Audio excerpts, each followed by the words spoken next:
பிதா, குமாரன், பரிசுத்த ஆவியின் திருப்பெயராலே ஆமீன். ஜெபம் செய்வோமாக.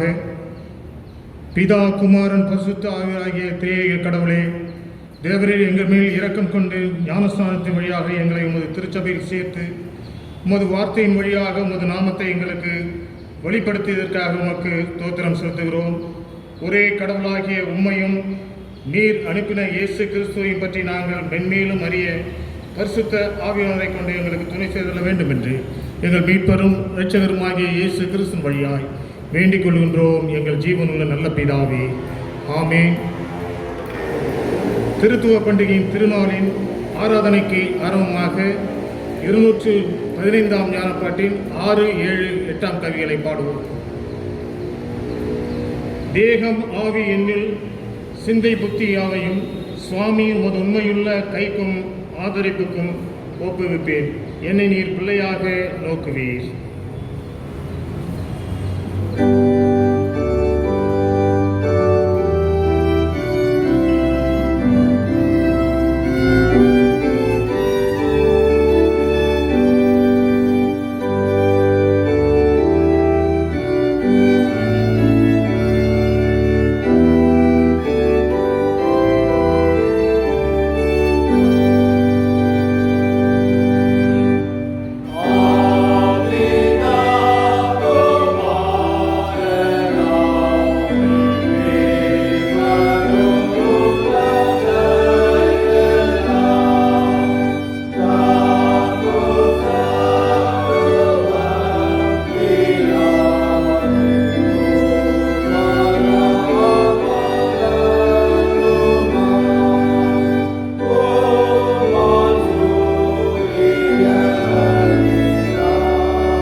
இந்த திருநாளுக்காக வாசிக்கப்பட வேண்டிய ஞான சங்கீதங்கள் புத்தகம், அது பரிசுத்த ஞான சங்கீதங்கள் புத்தகம் 99ஆம் சங்கீதம் 1 முதல் 6 வசனங்களை நாம் முன்முறையாக வாசிப்போம்.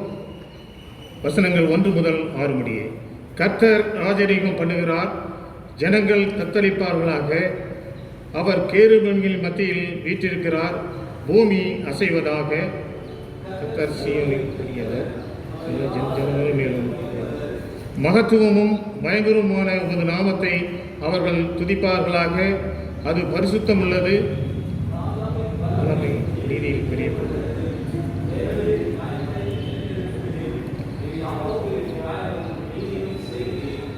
நம்முடைய தேவனாகிய கர்த்தரை உயர்த்தி அவர் பாதப்படியிலே பணியுங்கள். அவர் பரிசுத்தம் உள்ளவர்.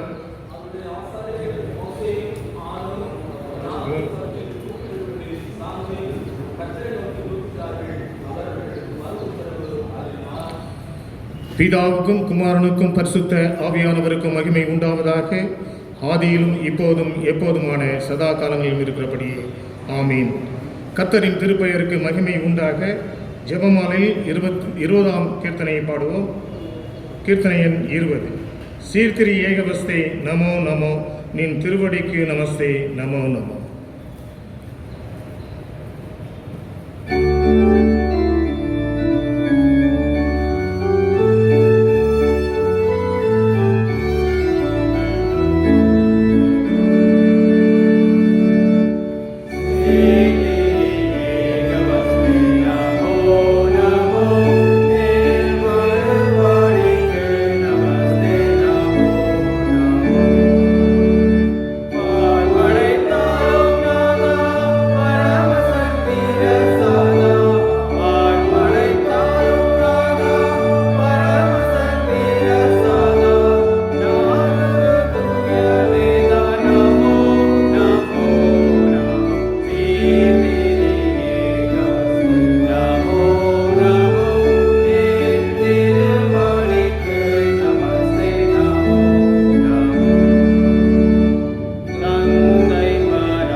சேனைகளின் கர்த்தர் மகா தூயர், மகா தூயர், மகா தூயர்.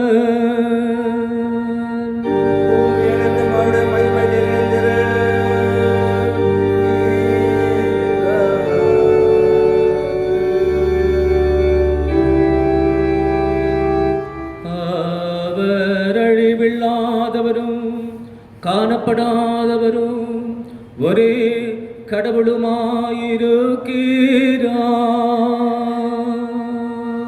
நித்திய ராஜாவாகிய அவருக்கு என்றென்றைக்கு கனமும்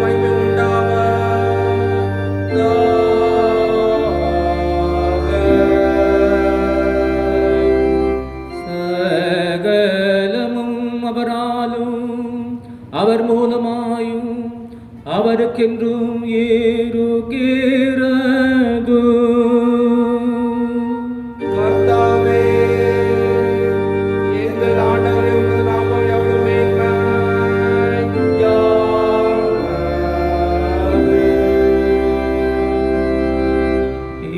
பிதாவுக்கும் குமாரனுக்கும் பரிசுத்த ஆவியானவருக்கும் மகிமை உண்டாவதாக.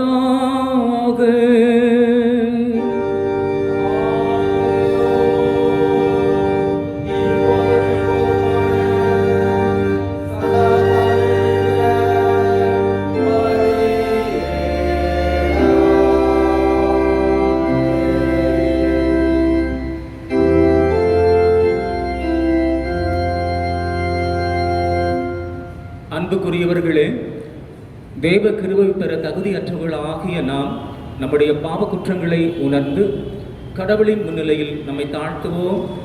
அவருடைய சகாயத்தையும் கிருபையும் மன்னிப்பையும் பெற்றுக்கொள்ள நம் ஆயக்காரனைப் போல கடவுளே, பாவிகளாக எங்களுக்கு இறங்கி அருளும் என்று சொல்லி நாம் யாவரும் முழங்காற்படி நின்று கர்த்தரை நோக்கி நாம் மன்றாடுவோம். வாருங்கள்.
கடவுள் நமக்கு இறங்கினார்.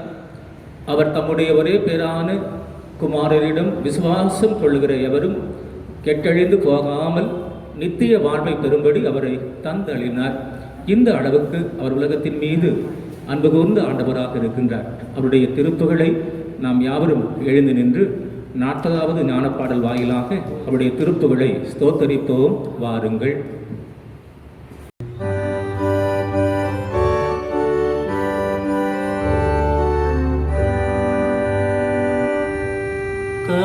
கர்த்தாவை போற்றுங்கள் எல்லா உலகின் ஜாதியாரே.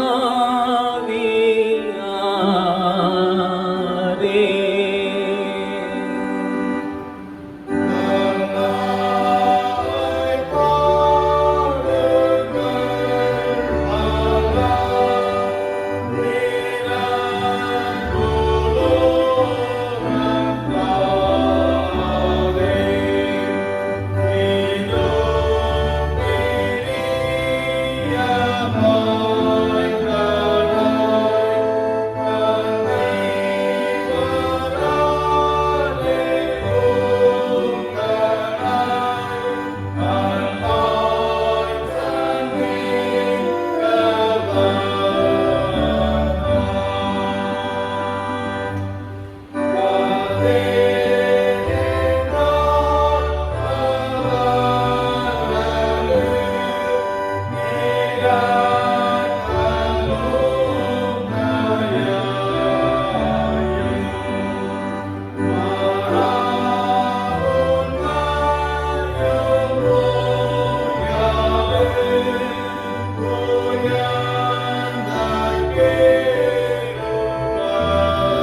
கர்த்தரானவர் உங்களோடு இருப்பாராக.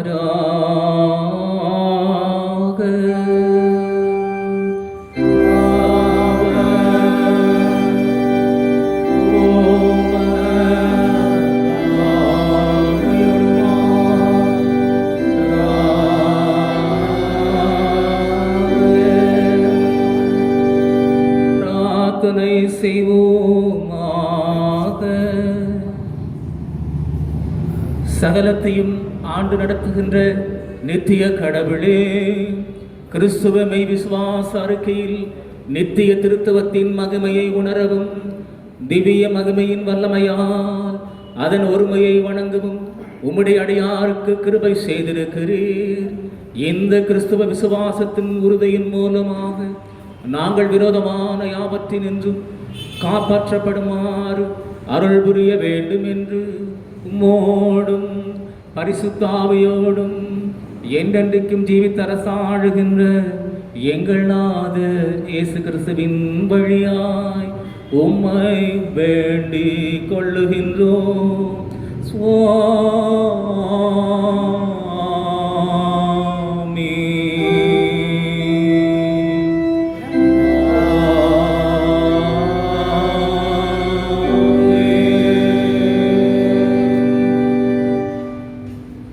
இத்திருநாளுக்காக வாசிக்க தெரிந்து கொண்ட பழைய ஏற்பாட்டின் பகுதி அது எசேக்கியேல் தீர்க்கதரிசியின் புத்தகம் 18வது அதிகாரம் வசனங்கள் 30 முதல் 32 முடிய. ஆகையால் இஸ்ரவேல் வம்சத்தாரே, நான் உங்களின் அவனவனை அவனவன் வழிகளுக்கு தக்கதாக நியாயம் தீர்ப்பேன் என்று கர்த்தராகிய ஆண்டவர் சொல்கிறார். நீங்கள் மனம் திரும்புங்கள், உங்களுடைய எல்லா மீறுதல்களையும் விட்டு திரும்புங்கள். அப்பொழுது அக்கிரமம் உங்கள் கேட்டுக்கு காரணமாக இருப்பதில்லை. நீங்கள் துரோகம் பண்ணின உங்களுடைய எல்லா துரோகங்களையும் உங்கள் மேல் இராதபடிக்கு விலக்கி உம்மை புதிய இருதயத்தையும் புதிய ஆவியையும் உண்டு பண்ணின இஸ்ரவேல் வம்சத்தாரே, நீங்கள் ஏன் சாக வேண்டும்? மனம் திரும்புங்கள், அப்பொழுது பிழைப்பீர்கள். சாகிறவனுடைய சாவை நான் விரும்புவதில்லை என்று கர்த்தராகிய ஆண்டவர் சொல்கிறார் என்பது. இருந்தவரும் இருக்கின்றவரும் வரப்போகின்றவருமாகிய நம்முடைய கடவுள் பரிசுத்தர், பரிசுத்தர், பரிசுத்தர். நம் அனைவரும் இணைந்து சொல்லுவோம். மகிமையுள்ள கடவுளே நீர் பரிசுத்தர், வல்லமையுள்ள கடவுளே நீர் பரிசுத்தர், என்றென்றும் உள்ள கடவுளே நீர் பரிசுத்தர். ஆமீன். இன்றைய நாளுக்காக கொடுக்கப்பட்ட நிருப பகுதி வாசிக்க கேட்போம். அது அப்போஸ்தலனாகிய பவுல் ரோமருக்கு எழுதின நிருபம் 11வது அதிகாரம் வசனங்கள் 33 முதல் 36 முடிய. தேவனுடைய ஐஸ்வர்யம், ஞானம், அறிவு என்பவர்களின் ஆழம் எவ்வளவாய் இருக்கிறது! அவருடைய நியாய தீர்ப்புகள் அளவிடப்படாதவைகள், அவருடைய வழிகள் ஆராயப்படாதவைகள். கர்த்தருடைய சிந்தையை அறிந்தவன் யார்?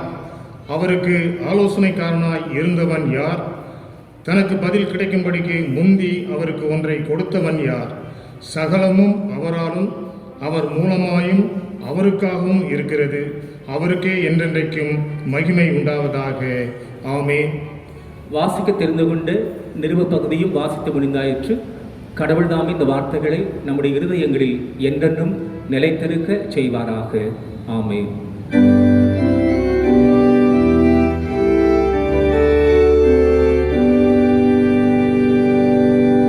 இருந்தவரும் இருக்கிறவரும் வருபவருமான சர்வவல்ல கடவுளாகிய கர்த்தர் பரிசுத்தர், பரிசுத்தர், பரிசுத்தர்.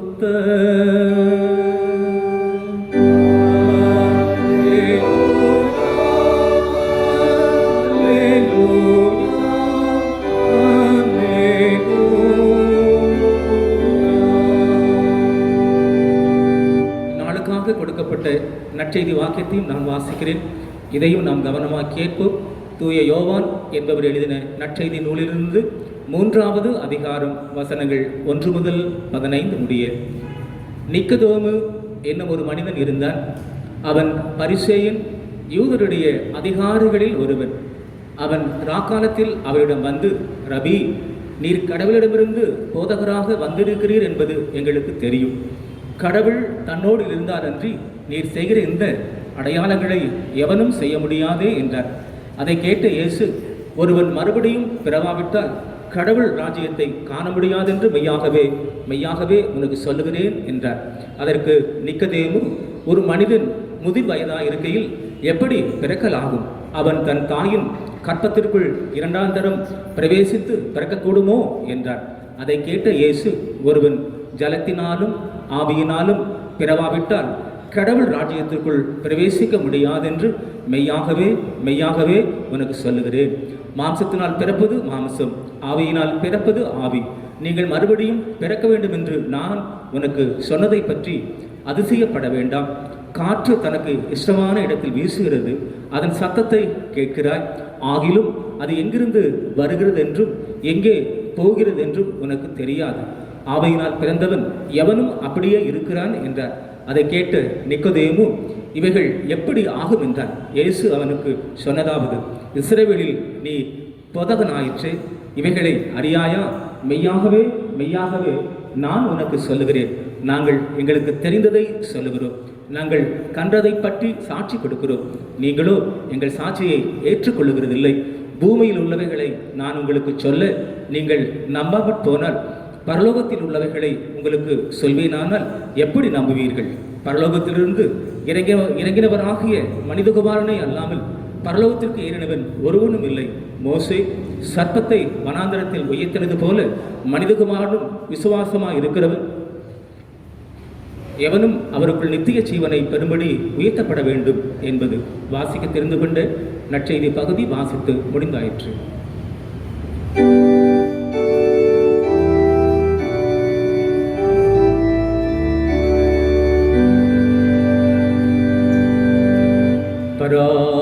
பராபரனுடைய நல்ல வார்த்தைக்காக அவருக்கு ஸ்தோத்திரம்.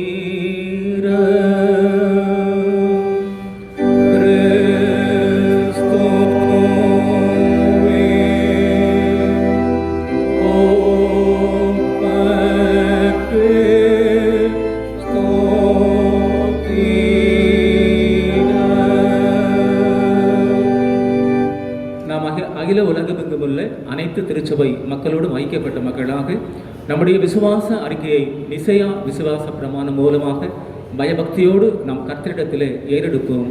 வாருங்கள். ஒரே கடவுளை விசுவாசிக்கிறேன், இவர் வானத்தையும் பூமியையும் காணப்படுகிறதும் காணப்படாததுமான எல்லாவற்றையும் படைத்தவர், எல்லாம் வல்ல பிதாவும் ஆனவர். ஒரே ஆண்டவராகிய இயேசு கிறிஸ்துவை விசுவாசிக்கிறேன், இவர் கடவுளுடைய ஒரே பேரான குமாரன், எல்லா காலங்களுக்கு முன்பே பிதாவினின்று பிறந்தவர், உண்டாக்கப்பட்டவர் அல்ல, பிறந்தவரே. கடவுளினின்று கடவுள், ஜோதியினின்று ஜோதி, மெய்யான கடவுளினின்றும் மெய்யான கடவுள், பிதாவோடு ஏக வஸ்துவானவர். இவரை கொண்டு எல்லாம் உண்டாயின. இவர் மனிதராகிய நமக்காகவும் நமது ரட்சிப்பிற்காகவும் பரலோகத்திலிருந்து இறங்கி பரிசுத்த ஆவியினால் கன்னி மரியாளிடத்தில் பிறந்து மனிதனானார். பொந்திய பிலாத்தின் கீழ் நமக்காக சிலுவையில் அறையுண்டு மரித்து அடக்கம் செய்யப்பட்டார். வேத வாக்கியங்களின்படியே 3ஆம் நாள் உயிர்த்தெழுந்தார். பரலோகத்திற்கு ஏறி பிதாவின் வலப்பக்கத்தில் வீற்றிருக்கிறார்.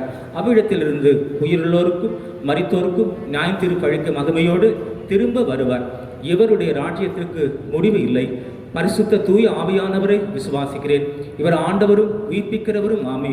இவர் பிதாவினின்றும் குமாரனின்றும் புறப்படுகிறவர், பிதாவோடும் குமாரனோடும் ஒரே நிலையில் தொழுது மகிமைப்படுத்தப்படுகின்றவர். தீர்க்கதரிசிகளை கொண்டு உரைத்தவரும் இவரே. பரிசுத்தமும் பொதுவுமான ஒரு அப்போஸ்தல சபை உண்டென்று விசுவாசிக்கிறேன். பாவ மன்னிப்புக்காக ஒரே ஞானஸ்நானம் உண்டென்று ஒப்புக்கொள்ளுகிறேன். மரித்தோரின் உயிர்த்தெழுதலையும் நித்திய ஜீவனையும் எதிர்பார்த்து கொண்டிருக்கிறேன். ஆமென். நாம் அறிக்கையிட்ட இந்த விசுவாச அறிக்கையிலே வாழ்க்கையினுடைய கடைசி பரியந்தம் நிலைத்திருக்க திரேக கடவுள் நமக்கு துணை செய்து காத்து அருள் புரிவதாக. ஆமென்.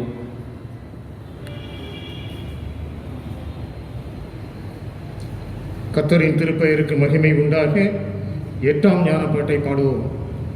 இயேசு சுவாமி உமது வசனத்தின் பாலை தேட வந்தோம், எங்கள் மனது மண்ணை விட்டு உம்மை சேர எங்கள் சிந்தையை நீர் முற்றும் தெய்வ சொல்லுக்கு உட்படுத்தும்.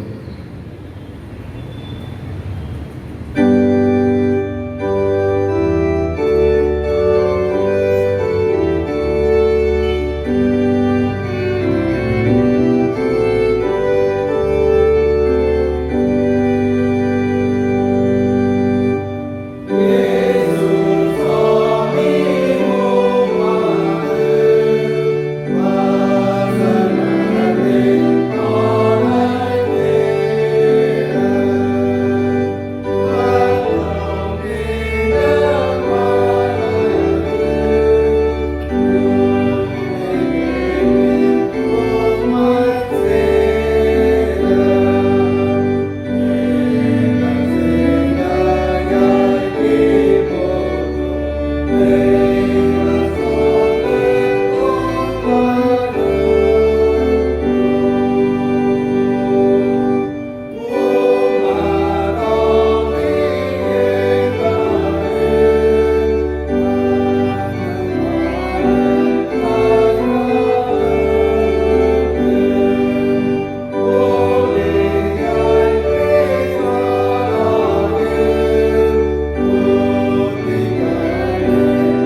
நம்முடைய பிதாவாகிய கடவுளத்திலிருந்தும் ஆண்டவராகிய இயேசு கிறிஸ்துவிடத்திலிருந்தும் உங்கள் அனைவருக்கும் கிருபையும் சமாதானமும் உண்டாவதாக. ஆமேன். ஜெபம் செய்வோம். வாரும் பரிசுத்த ஆவியானவரே, உம்மை விசுவாசிக்கிற எங்கள் உள்ளத்தில் நீர் தங்கியிருந்து அதை உமது அன்பினால் நிரப்பியறணும்.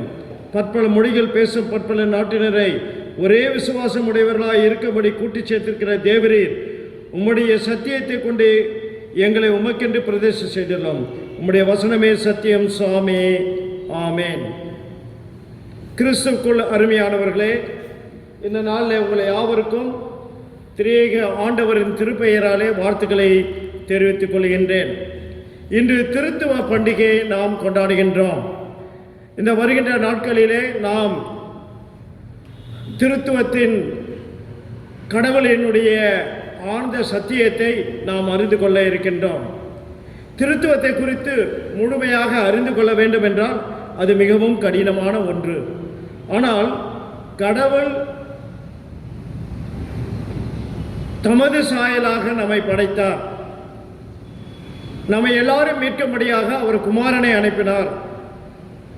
நாம் தொடர்ந்து நல்வாழ்விலே வாழும்படியாக பரிசுத்த ஆவியானவரை அனுப்பி நம்மை வழிநடத்தி வருகின்றார். இன்றும் நம்மோடு வாழ்ந்து கொண்டிருக்கிறார். இதுதான் திருத்துவத்தின் பொருளாகும். படைப்பின் போது கடவுள் வார்த்தையாக குமாரனை அசைவாடி கொண்டிருக்கின்ற ஆவியானவராக நாம் பார்க்கின்றோம். ஆதியாகவும் 1 அதிகாரம் 1-3 வசனங்களை பார்த்தினால் அங்கே அசைவாடி கொண்டிருக்கிற ஆவியானவரை நாம் பார்க்கிறோம். கடவுள் ஒருவரே என்பதை பன்மையிலே பயன்படுத்துகின்றதை நாம் பார்க்கிறோம். ஆதியாகமும் 1 அதிகாரம் 26, 27 வசனம், 3 அதிகாரம் 22 வசனம், 11:7 இவைகளிலே பார்க்கின்ற பொழுது கடவுள் ஒருவரே என்ற பன்மையில், அதாவது நம்முடைய சாயிலே, தன்னுடைய சாயிலே என்று சொல்லுகின்ற காரியத்தை நாம் பார்க்கலாம். இயேசு கிறிஸ்துவின் பிறப்பில் பிதா கொடுத்த குமாரன் வந்தார். நம்ம பிதா கொடுத்தது தான் குமாரன் வந்தார். பரிசுத்த ஆவியானவர் கன்னி மரியாள் உருவத்திலே கருவுற்றார் என்பதையும் நாம் பார்க்கின்றோம். ஒரே கடவுளின் 3 பேர் ஒன்றிணைப்பது தான் திருத்துவம். ஒரே கடவுள் 3 பேர் ஒன்றிணைப்பது தான் திருத்துவம். One God in Trinity and Trinity in Unity. நாம் நிசையா விசுவாச பிரமாணத்தில், அப்போஸ்தல விசுவாச பிரமாணத்தில், அத்தனேசியா விசுவாச பிரமாணத்தில் நாம் பார்க்கின்றோம். திருத்துவத்தை குறித்து சொல்லப்படுகிறது. நாம் படைப்பை நாம் பார்க்கின்றோம். படைக்கின்றவர் பிதா என்று. அதே சமயத்தில் நாம் பார்க்கின்ற பொழுது படைக்கின்ற ஆண்டவர் தம்முடைய குமாரனை அனுப்பி நம்மை மீட்டு கொண்டார் என்பதை படைப்பு மீட்பினுடைய வேலை. அதுக்கு அடுத்து பரிசுத்த ஆவியானவர் பரிசுத்தமாக்குதல், கிரியேஷன், அங்கே ரெடம்ஷன், அங்கே சான்டிஃபிகேஷன் என்று 3 காரியங்களை நாம் பார்க்கின்றோம். பாடலில் கூட அழகாக கீர்த்தனையில் நிறைய இருக்குது பாடுகின்றோம். ஒரு கீர்த்தனை நாம் பார்க்கிறோம், சர்வலோகாதிபா நமஸ்காரம்.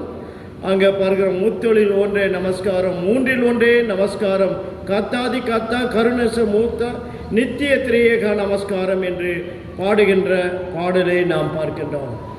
நாம் ஆராதனையை தொடக்கும் பொழுதும் பிதா குமாரன் பரிசுத்த ஆவியானவர் என்று ஆரம்பிக்கின்றோம். ஆனால் நாம் அப்போஸ்தல ஆசீர்வாதத்தையும் அநேக சமயங்களில் சொல்கின்றோம். நாம் பார்க்கின்ற பொழுது 1, அதாவது பெருக்கல் 1 பெருக்கல் 1 ஒன்றாகும். அதே போல மரம் இருக்கிறது.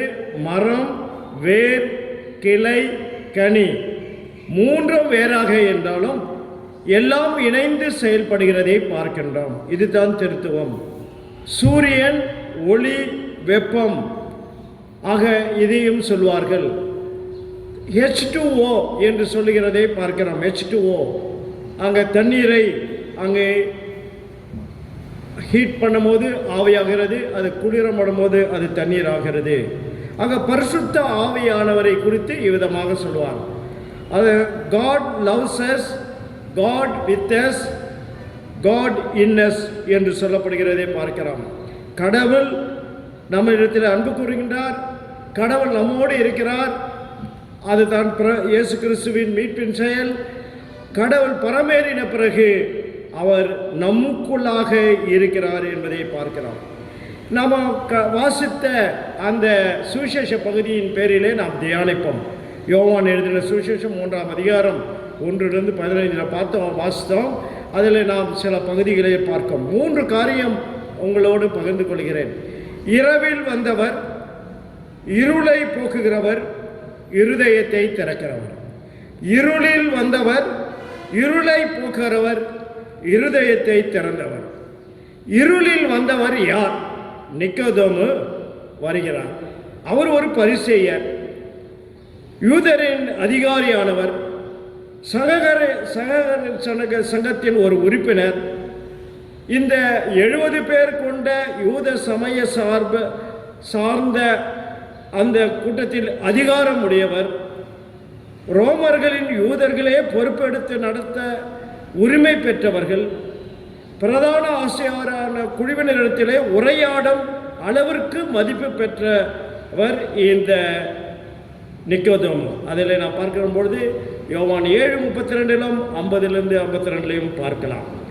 நிக்கோதேமு நன்றாக படித்த ஒரு யூதன். அவர் இந்த போதகர் தன்னை யாரும் பார்த்து விடக்கூடாது என்று ராத்திரிலே வரார். நம்மளை யாரும் பார்க்கக்கூடாது என்று இரவிலே வந்து இயேசுவை பார்க்க வருகின்றார். காரணம் என்ன? யூதர்களை பொறுத்தவரை இயேசு ஒரு அதிகாரப்பூர்வமான போதகர் அல்ல. யூதர்கள் பொறுத்தவரை இயேசு ஒரு அதிகாரப்பூர்வமான போதகர் அல்ல. ஆனால் நிக்கோதேமு இயேசுவின் அற்புதங்களை பார்த்திருக்கின்றார். அதனால தான் இயேசுவினிடம் வருகின்றார். இயேசுவினிடம் வருவதற்கு இயேசுநாதர் கடவுளிடம் வந்தவர் என்றும் சிறப்பு வாய்ந்த போதகர் என்றும் அல்லது ரபி என்று அறிந்து கொண்டவராக அவரிடத்தில் மேலும் அதிகம் கற்றுக்கொள்ள விரும்பினார். ஆகவே இயேசுவிடத்திலே வருகிறதை நாம் பார்க்கிறோம். மற்ற பரிசேயர்களைப் போல நிக்கோதேமு இயேசுவை எதிர்க்கவில்லை. மற்ற யூத மத தலைவர்களைப் போல அவரது பேச்சை குற்றம் கண்டுபிடிக்கவும் முயலவில்லை. நாம் மத்திய எழுதின சுவிசேஷம் 22ஆம் அதிகாரம் 15 பார்க்கும் பொழுது மற்றவர்களெல்லாம் அவரை குற்றத்திலே அகப்படுத்த வகை தேடினார்கள் என்று பார்க்கிறோம். ஆனால் நிக்கோதேமு அப்படி அல்ல. நிக்கோதேமு சனகரி சங்கத்தின் முன் இயேசுவுக்கு ஆதரவாக பேசினார் என்று பார்க்கிறோம்.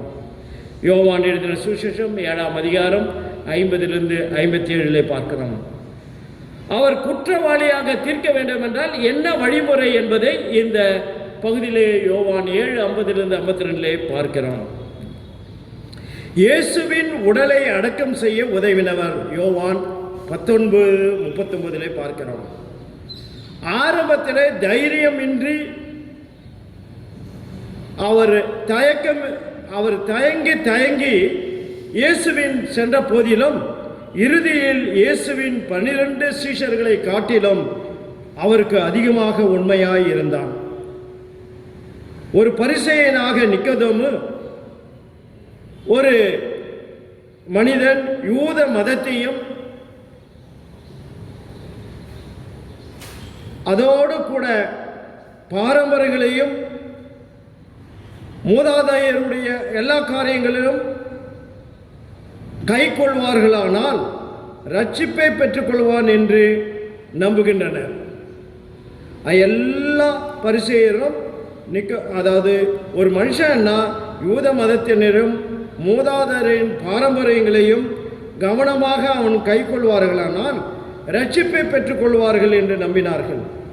மற்ற யூதர்களைப் போல ரட்சிப்பு நியாயபரமான கிரியினாலே வரும் என்றும் நம்பியிருந்தார்கள். ஆனால் அதில் நிக்கோதேமுக்கு உணர்ந்தே இல்லை. அவர் அறிந்து கொண்டது இப்பொழுது கடவுளுக்கு கீழ்ப்படிதினால் பரலோக ராஜ்யத்தில் பிரவேசிக்க வழி தேடுகின்றான். எனவே அதற்கு ஒரே வழி ஆண்டவராகிய இயேசு கிறிஸ்துவினிடத்தில் மட்டுமே உண்டு என்று அறிந்து கொண்டு அவரிடத்திலே இரவிலே வந்து கேட்கின்றான். பிலிகிராம் ஒரு முறை ஊழியத்திற்கு சென்றார். அவர் ஊழியத்திற்கு செல்லும் பொழுது பிரசங்கத்துக்கு முன்னால் சீக்கிரமாக போய்விட்டார். ஆக ஒரு கடிதத்தை எழுதி போஸ்ட் பண்ணலாமே குடும்பத்திற்கு என்று சொல்லி வீட்டிற்கு போஸ்ட் பண்ணதற்காக அந்த கடிதத்தை எடுத்துக்கொண்டு போகிறார். போகும்போது ஒரு சின்ன பையன் அங்கே இருந்தார். அந்த சின்ன பையனை கேட்டார், தம்பி இந்த தபால் நிலையத்துக்கு போகிறதுக்கு வழி சொல்லுப்பான். அந்த தம்பி தபால் நிலையத்துக்கு போகிறதுக்கு வழி சொல்லிட்டார்.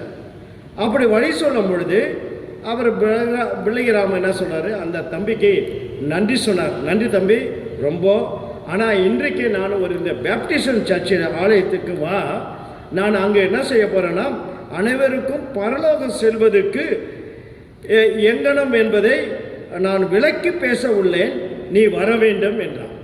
உடனே அந்த தம்பி சொன்னான். அதை கேட்ட பிறகு அந்த சிறுவன் சொன்னான், நிச்சயமாக அங்கே இருக்க வாய்ப்பு இல்லை. உங்களுக்கு தபால், அவன் சொல்கிறான், உங்களுக்கு தபால் நிலையத்துக்கே வழி தெரியலன்னா பிறகு எப்படி பரலோகத்துக்கு வழியை அறிவீர்கள் என்று அந்த சின்ன பையன் கேட்டான். இன்று அநேகர் இப்படிப்பட்ட சூழ்நிலையில் தான் பரலோக செல்ல வழி தெரியாமல் தைரியம் இல்லாமல் இருக்கிறார்கள். மற்றவர்களிடத்தில் எங்கெங்கேயும் ஓடிக்கொண்டிருக்கிறார்கள். நிக்கோதேமு அவர் சரியாக பரலோகத்துக்கு வழி செல்ல யார் சரியானவர் என்று சொல்லி அங்கே இயேசு கிறிஸ்துவிடத்திலே வந்து கேட்கிற கேள்வியை கேட்கின்றார் என்பதை பார்க்கிறோம். இயேசு கிறிஸ்து அந்த இரவிலே அந்த நிக்கோதேமுக்கு வந்தவருக்கு வழிகாட்டுகின்றார். நிக்கோதேமு ஒரு அறிக்கை செய்கின்றார், நீ கடவுளிலிருந்து வந்த போதகன் என்பது எனக்கு தெரியும் என்று சொன்னார். கடவுள் தன்னோடு இருந்தால் என்று நீ செய்கின்ற இந்த அடையாளங்கள் யாரும் செய்ய முடியாது என்பதையும் சொல்லுகின்றார். ஆகவே அவர் இயேசு அதற்கு சொல்லுகிற காரியம் அவர் அறிந்து விட்டார். இயேசு கிட்ட கேள்வி கேட்டு விட்டார். இயேசு சொல்லிவிட்டார். என்ன சொன்னார், மறுபடியும் பிறவாவிட்டால் கடவுளுடைய ராஜ்யத்தில் போக முடியாது. உடனே திரும்பவும் மறுபடியும் ஒரு சந்தேகம் வந்துச்சு. மறுபடியும் பிறப்பது என்றால் என்ன என்று அங்கே கேட்கின்றார். அந்த கேள்விக்கு ஆண்டவர் பதில் சொல்கின்றார். ஆகவே இன்றைக்கு இரவில் வந்த அந்த நிக்கோதேமுக்கு நாம் பார்க்கிறோம், ஆண்டவரை அறிந்து கொள்ள வேண்டும், தெரிந்து கொள்ள வேண்டும். பரலோகத்துக்கு வழி ஆண்டவரிடத்தில் மட்டும்தான் இருக்க வேண்டும். அன்பார்ந்த சகோதரர்களே, சகோதரிகளே, அருமையானவர்களே, இதை கேட்டுக்கொண்டிருக்கிறவர்களே, இன்றைக்கு பரலோக ராஜ்யத்துக்கு செல்ல வழி ஆண்டவர் தான். அந்த ஆண்டவர் காட்டும் வழி இந்த சத்திய வேதாகத்தில் இருக்கிறது. நாம் பாருவோம். 1976ஆம் ஆண்டு அமெரிக்க ஜனாதிபதி தேர்தலில் போட்டியிட்ட ஜிம்னி கார்ட்டர் அவர் செய்த விளம்பரம் என்ன தெரியுமா? ஐ ஆம் ஏ born again candidate, vote for me என்று அந்த மக்களிடத்திலே கேட்டார். அதைத் தொடர்ந்து 1980 போட்டியிட்டவர்களும் இதே போலத்தான் அங்கு ஓட்டு கேட்டார்கள். கர்த்தரின் பார்வையில் நாம் வெறுமையானவர்களாக ஆண்டவரிடத்திலே வர வேண்டாம். ஆண்டவரே எனக்கு நீர் வழிகாட்டும். ஆண்டவரிடத்திலே நாம் வருகின்ற பொழுது நம்முடைய சிந்தனையை எல்லாம் ஆண்டவரை அறிந்து கொள்ள வேண்டும் என்பது சிந்தனை வேண்டும். அப்படி வரும்பொழுது ஆண்டவர் நமக்கு வழிகாட்டுகின்றவராக இருக்கிறார். ஆக இரவில் வந்த நிக்கோதேமு சரியான ஒரு எண்ணத்தோடு வருகிறதை பார்க்கிறோம். இருளை போக்குகிறவர், இருளை போக்குகிறவரை பார்க்கிறோம். ஒருவன் மறுபடியும் பிறவாவிட்டால் கடவுள் ராஜ்யத்திலே காண முடியாது, மெய்யாகவே உங்களுக்கு சொல்கிறேன் என்றார். அப்படியும் அவர் தவறாக புரிந்து கொண்டார். அந்த நிக்கோதேமு திரும்பி கேள்வி கேட்கிறார், எப்படியா ஒரு முதிர் வயதான காலத்தில் எப்படி பிறக்கலாம், கற்பத்தில் 2ஆம் தரம் எப்படி பிறக்க முடியும் என்று கேள்வி கேட்கிறார்.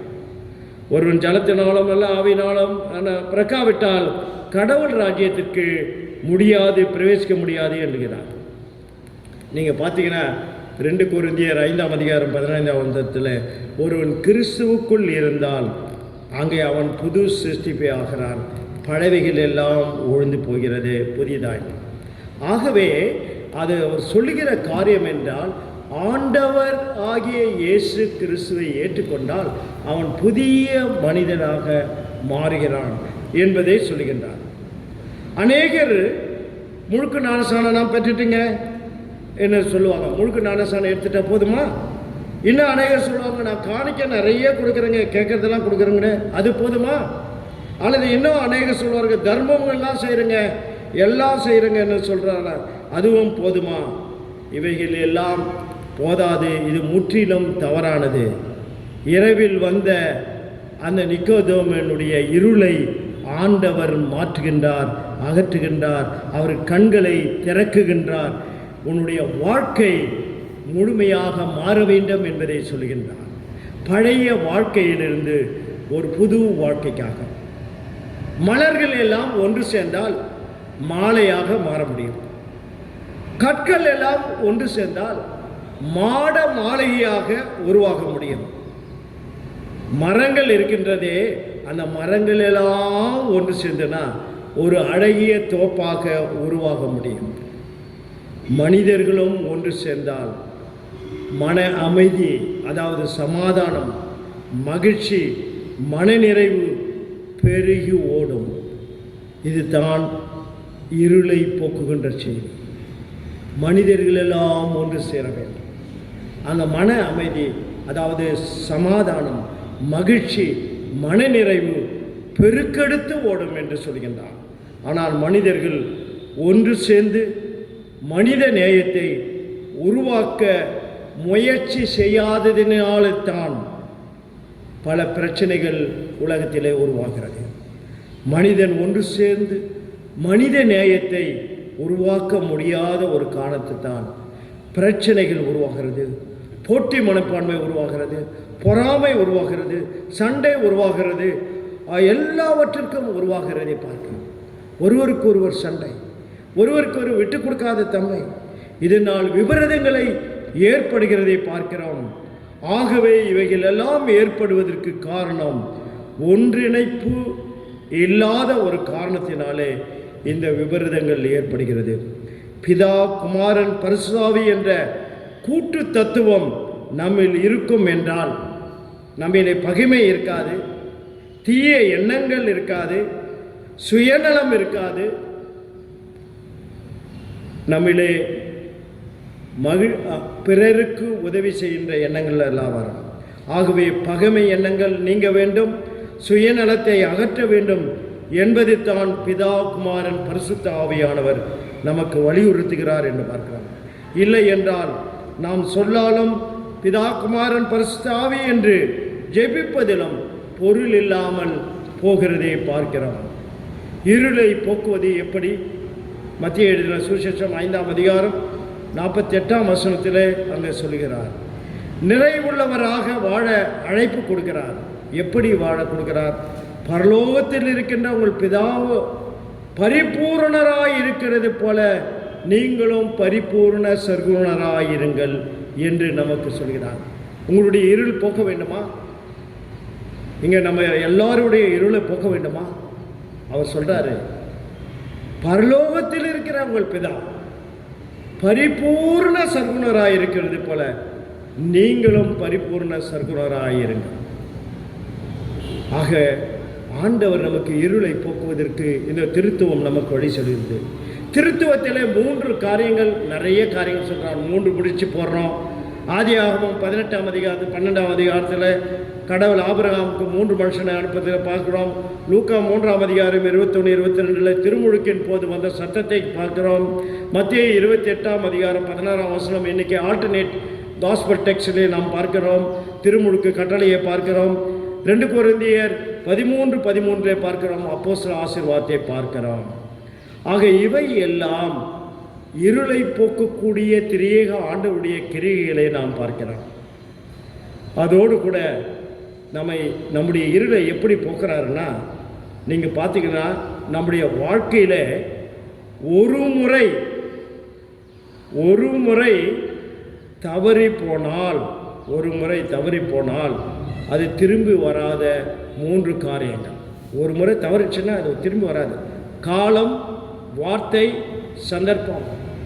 காலம் இழுக்கு கொள்ளவே நாம் மனம் திரும்ப வேண்டும்.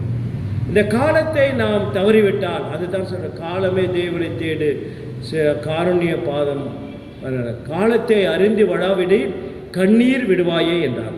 ஆக ஒரு முறை தவறி போனால் திரும்ப வராத 3 காரியம் என்றால் காலம், வார்த்தை. இந்த வார்த்தை இருக்கிறது, அந்த வார்த்தை தவறி போச்சுன்னா அவ்வளோதான். சந்தர்ப்பம், அநேக முறை சந்தர்ப்பம் கொடுக்கப்படுகிறது மனம் திரும்புவதற்கு. இந்த சந்தர்ப்பம் நாம் தவறி போனால் திரும்பி வராது. அதே போல இன்னொரு இருளை நமக்கு சொல்றாரு. ஒரு மனிதனை அழிக்கக்கூடிய 3 காரியம், அதையும் ஆண்டவர் சொல்றார். ஒரு மனிதனை அழைக்கக்கூடிய 3 காரியம்: கோபம், பெருமை, பிறரை மன்னிக்காதிருப்பதன். இந்த 3 காரியம்தான் அது ஒரு மனிதனை அழிக்கக்கூடிய சக்தி. ஆகவே இந்த திரியேக ஆண்டவர் இதை உணர்த்துகின்றார். கோபமும் பொறுமையும் அங்கே பெருமையும் பிறரை மன்னிக்காது இருப்பதிலும் கொடுத்து சொல்லுகின்றார், அது உங்களிலே அகன்று போக வேண்டும் என்று. நம்மிடத்திலே அவர் சொல்லுகின்ற காரியம், நம்ம கூட இருக்க வேண்டிய, நம்முடைய வாழ்க்கையிலே இருக்க வேண்டியது 3 காரியத்தை சொல்கின்றார். நம்முடைய வாழ்க்கையிலே இருக்க வேண்டிய 3 காரியம்: நம்பிக்கை, சமாதானம், நேர்மை.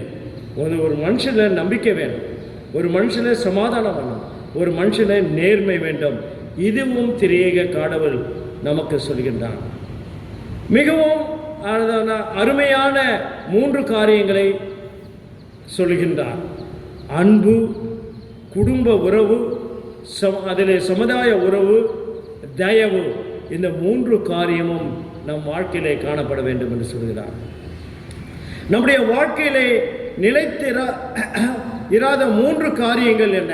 நம் வாழ்க்கையிலே நிலைத்திராத 3 காரியம், நம்பக்கூடாது என்று சொல்லுறது காரியம். நிலைத்திராத 3 காரியங்கள்: அதிர்ஷ்டம், வெற்றி, கனவு. இது தேவையில்லை. அதிர்ஷ்டம், வெற்றி, கனவு. ஒரு மனிதனை நல்ல மனிதனாக உருவாக்குவது 3 காரியங்கள். அது என்ன? கடமை, உண்மை, கடினமான உழைப்பு. கடமை, உண்மை, கடினமான ஒரு மனிதனை நல்ல மனிதனாக இருக்கிறது. நல்ல கிறிஸ்தவனாக வாழ்க்கையில் நிலைத்திருப்பவர்கள் யார்? பிதா, குமாரன், பரிசுத்த ஆவியை விசுவாசிக்கிறவர்கள். இது எல்லாம் எனக்கு தேவையில்லை என்று நாம் நினைப்போமானால் நாம் எல்லாவற்றையும் இழந்து விடுவோம். எனக்கு மக்கள் பலன் இருக்கிறது, எனக்கு பொருளாதார பலம் இருக்கிறது என்று சொல்லிக்கொண்டு உங்களையே ஏமாற்றிக் கொள்ளாதீர்கள். இந்த நாளில் ஆண்டவர் நமக்கு அழைக்கிறார்.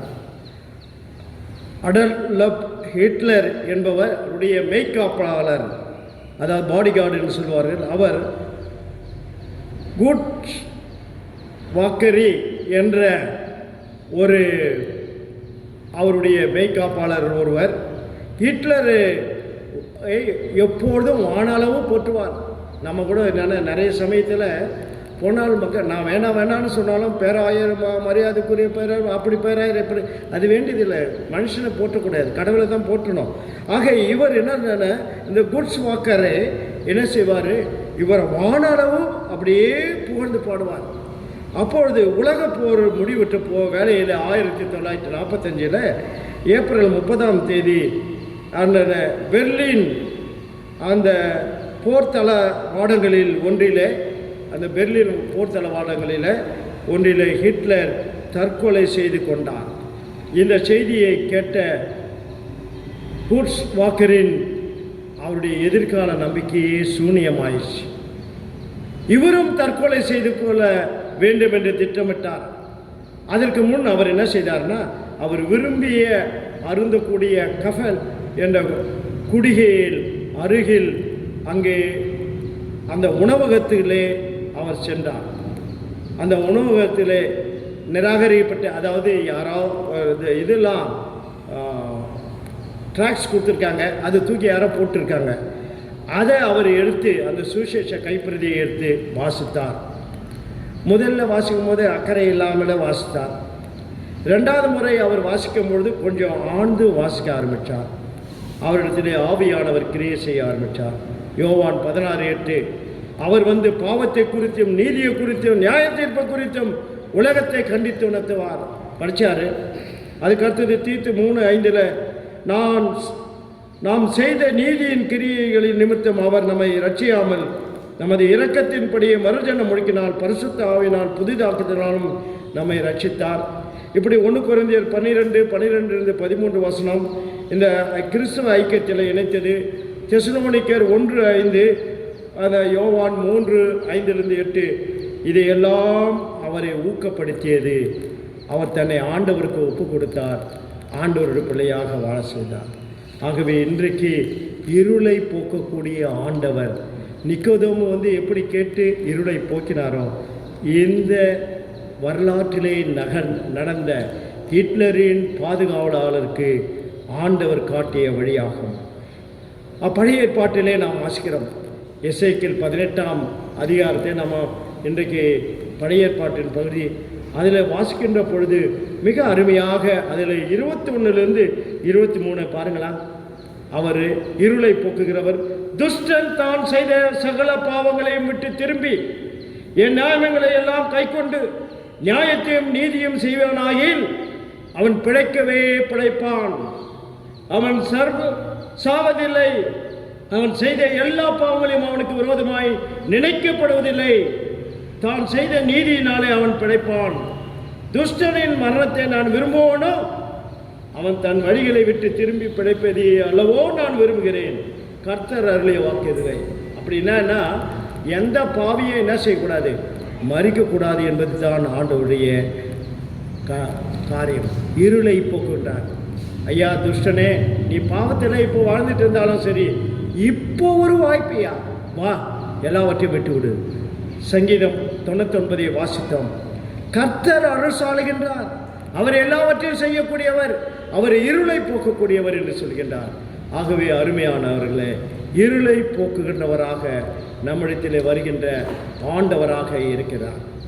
மூன்றாவதாக இருதயத்தை திறந்தவர், இருதயத்தை திறந்த ஆண்டவர். அவர் இருதயத்தை திறக்கிறார். எப்படி திறக்கிறார்? மாமிசத்தின் பிறப்பது மாமிசம், ஆவியில் பிறப்பது ஆவி என்று சொல்லும் பொழுது நிக்கோதேமுக்கு இது எப்படியா என்றார். அப்போ அதே இதில் வந்து நம்ம பார்க்கும்போது யோவான் 3ஆம் அதிகாரத்தில் அங்கே சொல்கின்றார்.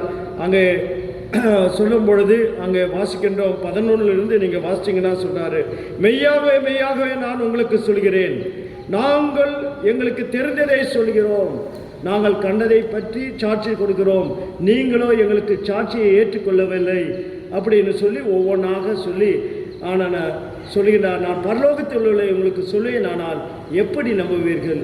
பரலோகத்திலிருந்து இறங்கினவராக மனுஷபூர்வமானதே அல்லாமல் பரலோகத்தை ஏறினன் ஒருவனும் இல்லை என்று சொல்லி அங்கே காரியத்தை சொல்கின்றதை பார்க்கலாம். ஆக இருதயத்தை திறக்கிறார். அவங்க ஆண்டவர் எப்படியாவது விளக்கி அந்த இருதயத்தை இருக்கிறார். ஒரு சமயத்தில் கமால் சலீம் என்ற இஸ்லாமிய தீவிரவாதி, இவர் பிறப்பிலே ஜகாத் வெறியுடன் அவங்க தாய் பால் ஊட்டும் போதே அந்த குழந்தைக்கு அந்த பையன் அந்த கமால் சலீமுக்கு வெறியோடு கொடுப்பாங்களாம். வெறியோட நீ போய் தீவிரவாதத்துடனே தாய்ப்பால் ஊட்டுறது நீ எல்லோரும் அழிக்க வேண்டும் என்று யூத அமெரிக்க எல்லா கிறிஸ்தவர்களையும் அவன் வெறுத்தான். அவன் வஞ்சகம் தீர்க்க வேண்டும் என்று இருந்தான்.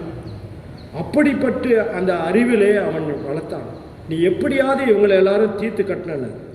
அப்படிப்பட்ட கமால் சலீம் யாசர் அரப்தி அவர் முகமது காடாஃபி என்ற சதாம் ஹுசனோடும் சீரிய சர்வாதிகாரியான ஹராசிப் அல் அசார் போன்றவர்களோடும் நெருங்கிய தொடர்பு கொண்டவர்.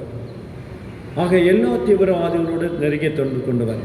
1985ஆம் ஆண்டு கொடிய கார் விபத்தில் தூக்கி எறியப்பட்டு கமால் சலீம் தன் இறைவனாகிய அல்லாவை கூப்பிடுகிறார். தன் நம்பிக்கை அனைத்தையும் அல்லாவிடம் கூறி அறிவிக்கின்றான். பதில் கிடைக்கவில்லை.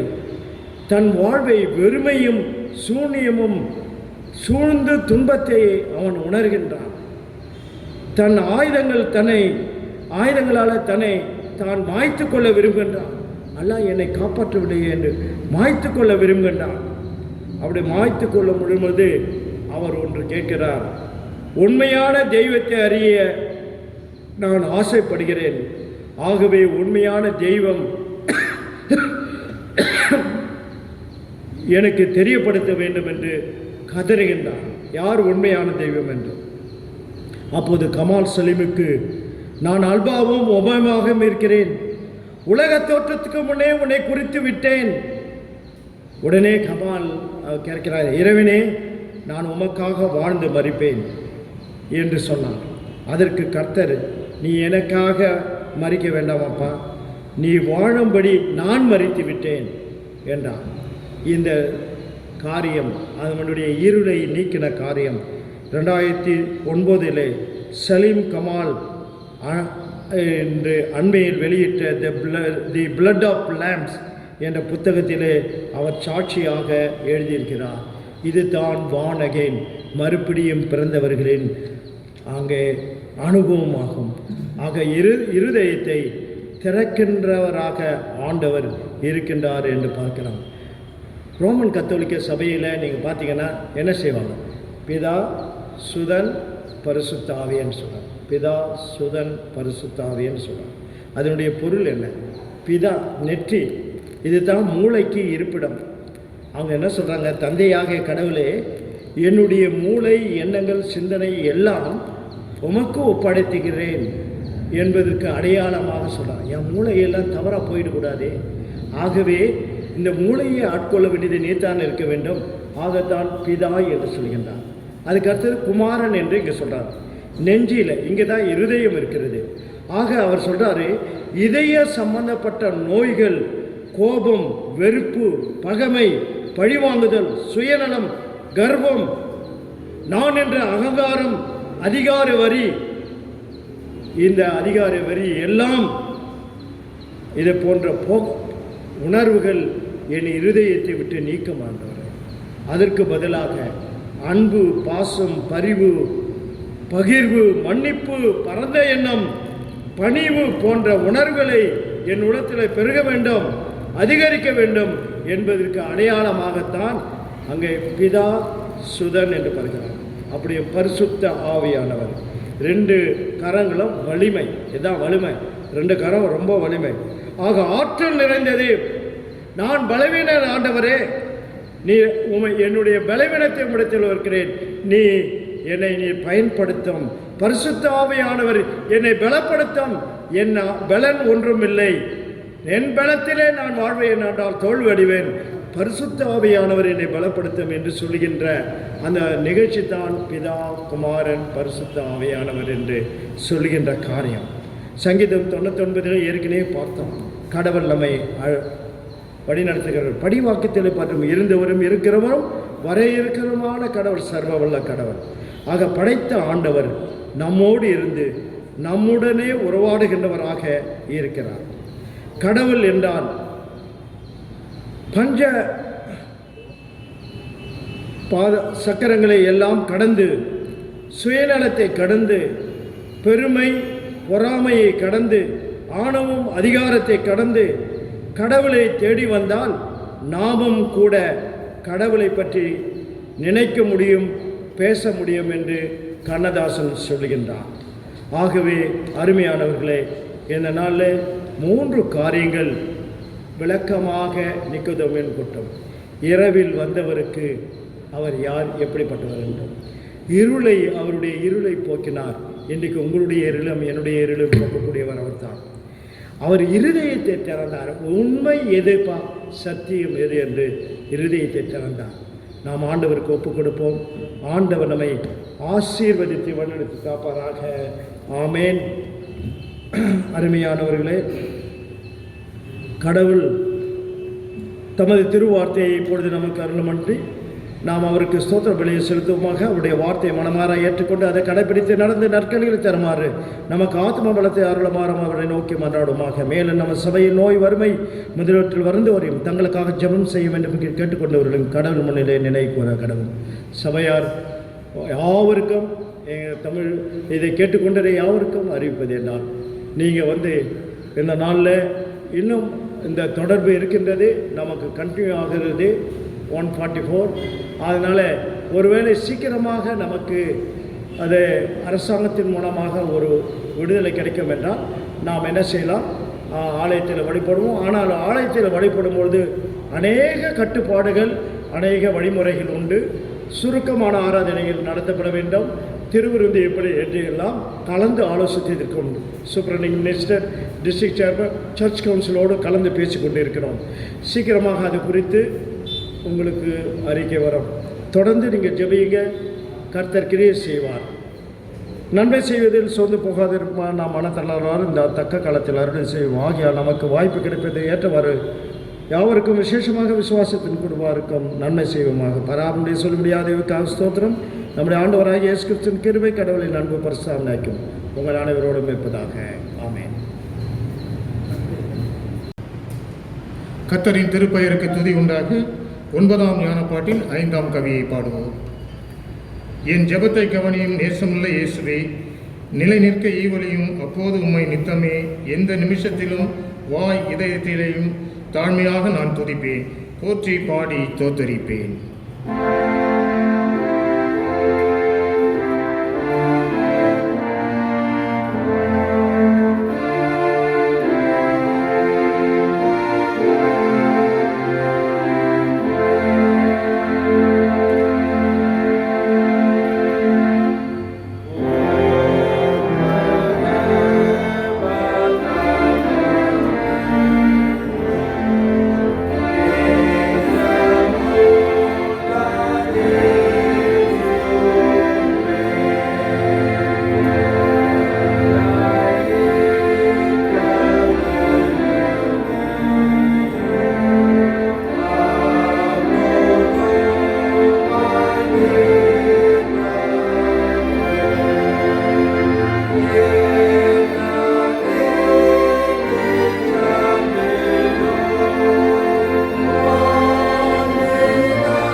நம் ஆண்டவரை நோக்கி ஜெபம் செய்வோமாக.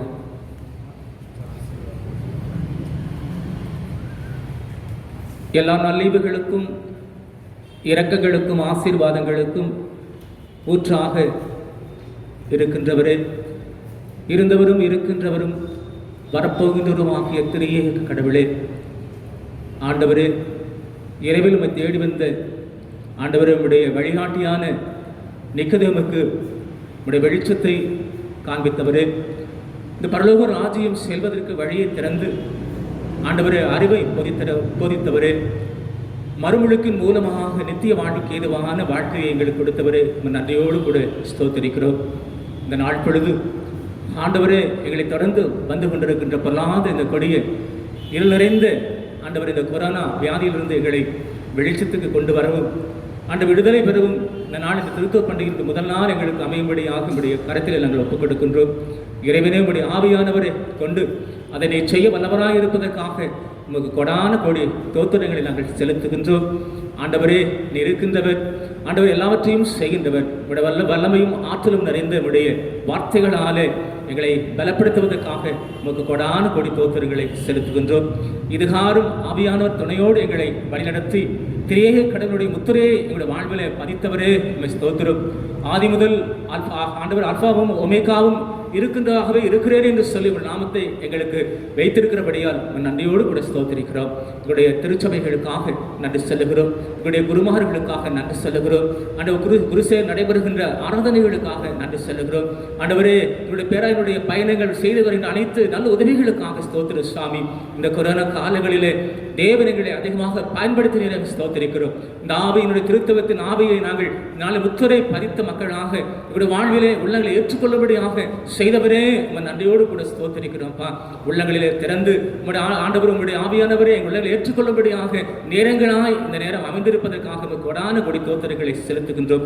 தொடர்ந்து உடைய திருக்கரங்களை எங்களை படைக்கின்றோம். எங்களுடைய தேசங்களுக்காக செபிக்கின்றோம். இந்திய தேசத்துக்காக செபிக்கிறோம். குறிப்பாக தமிழகத்தின் சென்னைக்காக நாங்கள் செபிக்கிறோம். இந்த கொள்ளை நோய் தொற்று நோய் அதிகமாக பரவுகிறது என்று நாங்கள் கேள்விப்படுகிறோம். சாமி கர்த்தாவே உங்களுடைய ஆவியால் ஆண்டவரே உங்களுடைய கரங்களை நீட்டி சாமி அதை நிறுத்தும்படியாக நாங்கள் செபிக்கிறோம். ஆண்டவரே அதை அழிக்கும்படியாக நாங்கள் செபிக்கிறோம். சுவாமி மீண்டுமாக அரசாங்கத்தினுடைய கண்களிலே தயவு கிடைத்து இறைவனை தொடர்ந்து ஆண்டவரை திருச்சபைகளிலே உடைய ஆராதனை ஆண்டவரை நடக்கும்படியாக வழிகாட்டும்படியாக உடைய திருக்கரத்தில் நாங்கள் ஒப்புக் கொடுக்கிறோம். ஆண்டவர் ஒரு மனதோடு ஒரு மன ஆவியோடு கூட ஒருங்கிணைந்த நிலையிலே ஆவியானவர் ஆண்டவர் எங்களுக்கு உதவி செய்வதை நாங்கள் செபிக்கிறோம். நானும் பிதாவும் ஒன்றாயிருக்கிறோம் என்று சொன்ன நிலையிலே ஆண்டவர் ஒருங்கிணைந்த ஒரு கூட்டமாக நாங்கள் துதிக்க நேரம் வந்துவிட்டது என்று சொல்லி ஆண்டவரை திரியே கடவுள் எங்களுக்கு உணர்த்துவதற்காக ஸ்தோத்திரம்.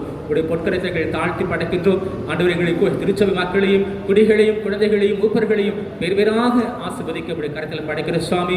ஆண்டவர் திருமண காரியங்களுக்காக ஆயத்தமாக இருக்கின்ற மக்களுக்காக ஸ்தோத்திரம். பிறந்த நாளை கொண்டாடுகிற மக்களுக்காக ஸ்தோத்திரிக்கிறோம். திருமண நாளை காண்கிற மக்களுக்காக ஸ்தோத்திரம். உடைய தெய்வீக ஆவி பிரசனம் அந்த குடும்பத்தின் மக்கள் மத்தியில் இருக்கும்படியாக மன்றாடுகிறோம். தொடர்ந்து எங்களை பாதுகாத்தருளும். துதி கன மகிமை மாற்றுமை புகழ் தோத்திரம் அனைத்தும் எங்களை உருவாக்கி படைத்து இதுகாரம் காத்து வருகின்ற எங்கள் நாதர் இயேசு கிறிஸ்துவின் வழியாக உங்களுடைய அருள் பாதம் அணிந்து மன்றாடுகிறோம். பரிசுத்தமும் அன்பும் நிறைந்த நல்ல பிதாவே ஆமேன். நாம் அனைவரும் சேர்ந்து கர்த்தர் நேரிடத்த ஜெபத்தை நாம் சொல்லுவோமாக. பரமண்டலங்களில் இருக்கிற எங்கள் பிதாவே உம்முடைய நாமம் பரிசுத்தப்படுவதாக, உம்முடைய ராஜ்யம் வருவதாக, உம்முடைய சித்தம் பரமண்டலத்தில் செய்யப்படுவது போல பூமியிலேயும் செய்யப்படுவதாக. அன்றென்று வேண்டிய எங்கள் ஆகாரத்தை இன்று எங்களுக்கு தாரும். எங்கள் கடனாளிகளுக்கு நாங்கள் மன்னித்திருக்கிறது போல எங்கள் பாவக்கடன்களை எங்களுக்கு மன்னித்து அருளும். எங்களை சோதனையில் பிரவேசிக்க பண்ணாமல் தீமை நின்று எங்களை ரட்சித்துக் கொள்ளும். ராஜ்யமும் வல்லமையும் மகிமையும் என்றென்றைக்கும் உடைகளே ஆமென். கர்த்தரானவர் உங்களோடு இருப்பாராக.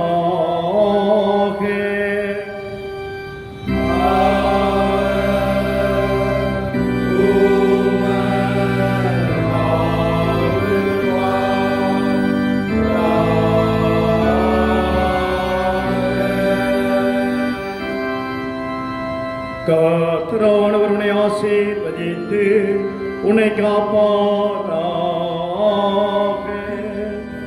கர்த்தரானவர் தமது திருமுகத்தை உன்மேல் பிரகாசிக்க செய்து உன் பேரில் கிருபையுள்ளவராயிருப்பாராக. கர்த்தரானவர் தமது திருமுகத்தை உன்மேல் பிரசன்னமாக்கி உனக்கு சமாதானம் தந்தருள்வாராக.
சேர்ந்து சொல்லுவோம். என் ஆத்துமாவே கர்த்தரை ஸ்தோத்திரி, என் முழு உள்ளமே அவருடைய பரிசுத்த நாமத்தை ஸ்தோத்திரி. என் ஆத்துமாவே கர்த்தரை ஸ்தோத்திரி, கர்த்தர் செய்த சகல உபகாரங்களையும் மறவாதே. ஆமென்.